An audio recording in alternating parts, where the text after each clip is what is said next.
Hey guys, welcome back to the channel. This is your boy Bashiro.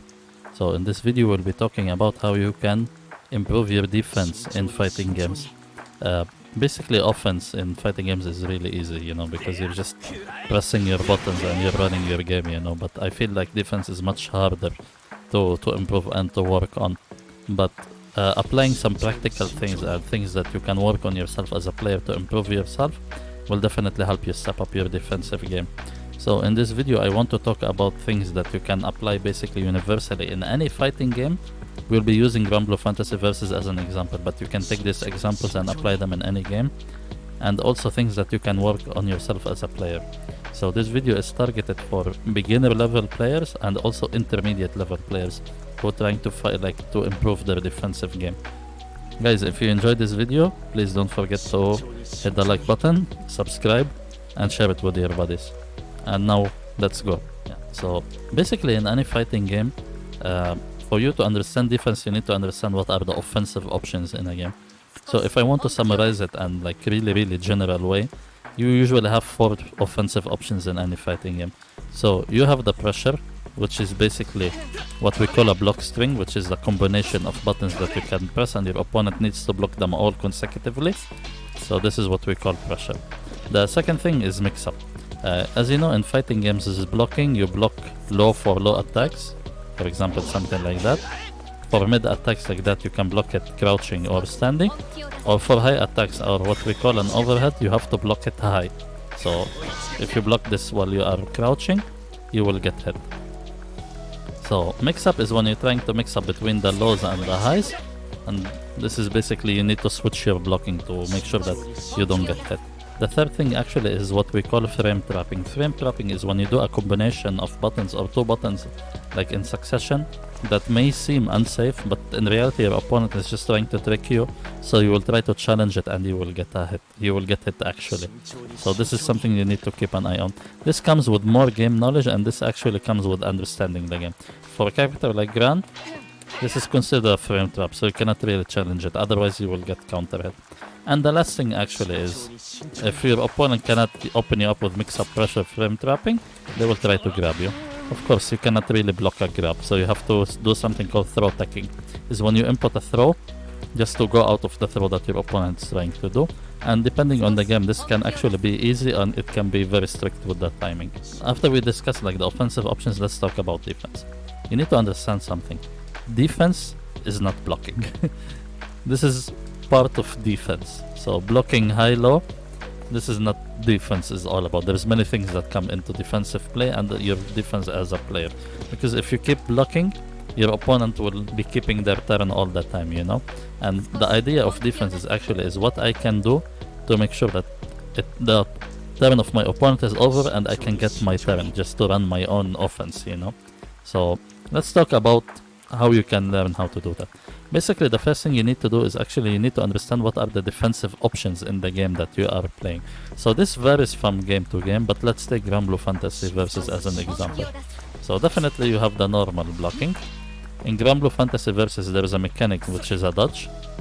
Dodging actually dodges like high attacks, high and mid attacks, but it cannot dodge crouching attacks like a sweep or something. The second thing actually is also what is like what we call it a dash, like, or I don't know what they call it in Granblue Fantasy Versus. This is basically you can go like you can actually pass through projectiles, and actually if you are like on this side of the opponent really close, you can pass them on this side. So this is part of the defensive options. Also in Granblue there is something they call it actually which is instant blocking. What is instant blocking? Is when you block like the attack the same time, like you press back the same time the attack is being like launched by your opponent, so you will reduce the advantage of that attack. So let me show you an example. So as you can see, the word just appeared on the left and Gran flash white.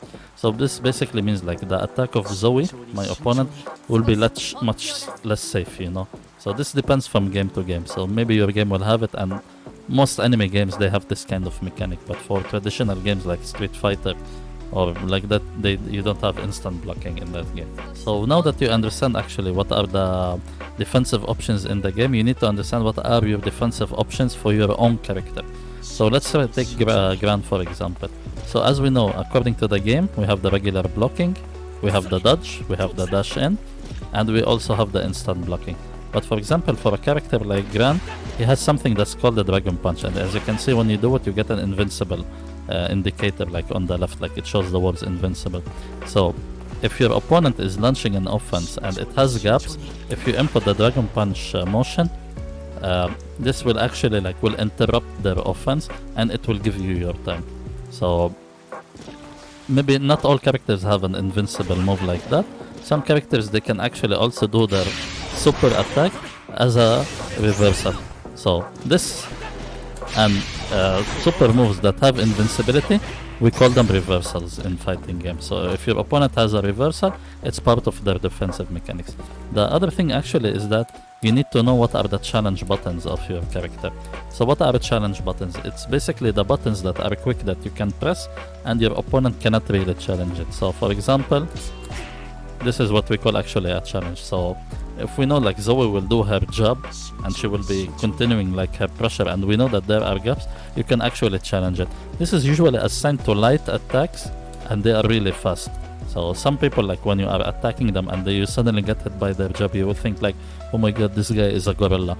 No, actually higher level players, they know when they can interrupt you, and tell you, no, what you're doing is wrong, this is my turn now, So now that you understand like what are the defensive mechanics of the game and what your character can do on defense, you need to understand what your opponent can do on offense. Because for you to know how to block like a certain character, you have to know what they can do on offense.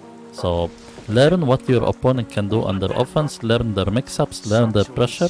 This is usually you can get it from watching matches. You can actually, when you are playing against that particular character, so learn their patterns, learn their set of moves, learn like the properties of their attack, so you will learn how to block it. So this is what we call actually developing game knowledge.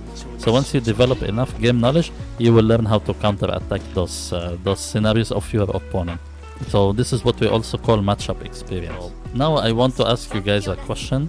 I will give my own answer now in this video, but let me know in the comment section what is your answer. So do you think defense is only blocking? Like you block high, you block low? For me the answer no.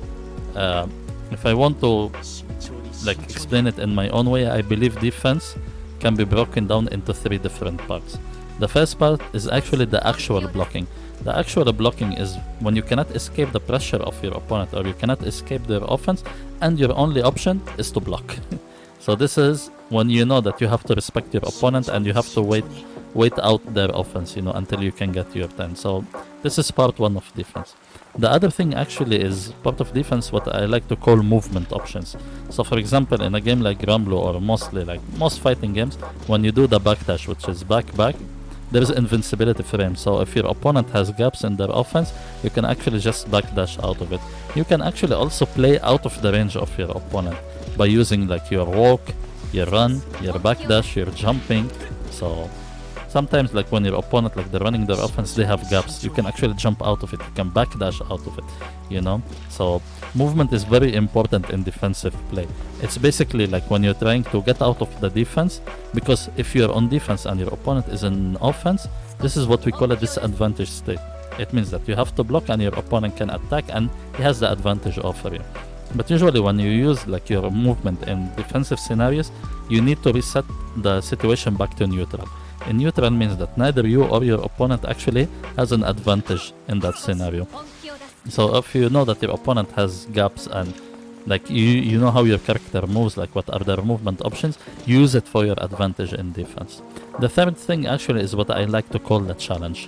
The challenge is when you show your opponent that what they are doing is not perfect, they are making mistakes and they are getting punished for it. So for example, if we say like a gap like that with Zoe, like when she's trying to attack, we can actually use that for our advantage, and we can go like for a punish and we can get our turn. When is your turn in fighting games? If I want to put it like in a very simplified matter, your turn is when your opponent turn ends and it's your turn. I know this is stupid like when I say it that way, but let me elaborate. Basically, you need to know like the fighting games are designed in a way not to give superiority of one character over the other. That's why system mechanics are built. There are strong characters and there are weak characters. But your understanding of the game mechanics and using them will help you and your opponent's turn and get yours. So for example, in a game like Granblue, you have dodges, you have dashes, you have instant blocking, and this is made in a way that you cannot like fight an oppressive character. There will be always be strong characters and oppressive characters, but the general rule is that understanding the game mechanics and your opponent will ensure that you will know when it's your turn to come, because your opponent will start to make mistakes. And which leads me also to another very important part. Defense is very important for establishing mind games, because if your defense is good, you are telling your opponent that whatever you're doing doesn't work on me. So you need to try something else, you know. That's why you see like players get desperate against a player like Goichi, which has like a godlike defense. Or you see someone like Justin Wong, you know, where people are like complaining that they cannot open him up. The mind game behind it is that like whatever offense you're trying to do, whatever you practice like in your training mode or in your matches, that doesn't work on me. You have to try something else. And when you put that thought train in your opponent, that's the time that they try to like to go into more risky options, and they try to be more risky. Risk means mistakes. So if they go for risky things and you understand that what they're doing is not safe, that's the time you punish them. You punish them for the risky moves. That's the time that you establish dominance, and that's the time that you are more likely to go into offense more easily, because they understand that, oh, okay, whatever I'm doing is not working on this guy. I need to try something new.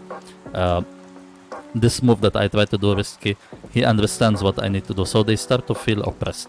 And when they feel oppressed, that's the time that you gain the advantage in the game. The beauty about fighting games is that it's very dynamic actually, and you can really like matches flow in a very nice way. And it's not about only understanding the game, it's only about understanding also your opponent. So mind game is really important in fighting games. So this also means that you need to be patient when you're doing defense. So don't be afraid, don't panic when you're defending against your opponent. Just, you know, hold your ground. Trust your defense, trust your knowledge of the game, trust the matchup, you know, trust yourself, you know. So the last thing is like actually how I can apply defense in a real match. The thing is, there are 3 ways that you can actually practice defense. The first one actually is training mode. Training mode actually is when you go like and you emulate the situation that's opening you up. So if you know like you're fighting Zoe and her dragons are always opening you up, go to the matches, like go to the training mode itself. Every fighting game now has a record button, you know. So go to that and record like that scenario that's opening up and practice against it. So once you're confident enough that you can block it actually more comfortably, you need to go and you need to practice it in a real match. Go fight that guy who's keeping beating your ass, you know, with Zoe, you know. Let him run that scenario. Don't focus on winning, focus on actually succeeding in blocking that mix-up. Because when you need to practice, like in a casual match or a low match, or like low risk match, or I call like low stakes, that you really don't, you're not losing money, or you're not losing like your house or whatever, you know. So it's okay to lose, like win the small battles, you know. Like feel comfortable enough that I can block this in a real match. Because training mode, the dummy is standing there, you know. The dummy is not doing anything. But in a real match, it's very dynamic. Your opponent is moving, you are moving. Like it will not be always happening at the same time. So develop that kind of understanding that you can apply it in a real match. So once you do that, you start to develop what we call muscle memory. Muscle memory, once you develop it, especially in defense, this will really help you like in high-tense situation, because when you are like in a real tournament match or a grand final or a high-stakes match or whatever, your muscle memory takes over, you know, because your mind is busy with decision making, you know. So if you develop the muscle memory with defense, you will be doing really good. So guys, that's it. I know we didn't do much in the training mode here. I just wanted to give you a background to look at it, you know. And I hope that you can apply this in your fighting game. I'm planning to make specific one for Guilty Gear Strive once it comes out, just to explain what are the defensive options in that game and how you can actually apply it. So these concepts are general and you can apply them in any fighting games. If you like me to cover a specific fighting game, definitely let me know in the comment section below, and I will go over the defensive mechanics of that game and how you can actually improve your defense in a particular game with that particular system mechanics. Definitely let me know in the comment section also what are your thoughts, how you practice defense, what are your concepts. I'm sure that I didn't cover everything 100%. Let's grow together, let's learn together, guys, and let's improve our fighting game. Let's improve our knowledge. And guys, as always, thank you so much for watching. I appreciate all the support, and I will catch you in the next video. Yalla, peace.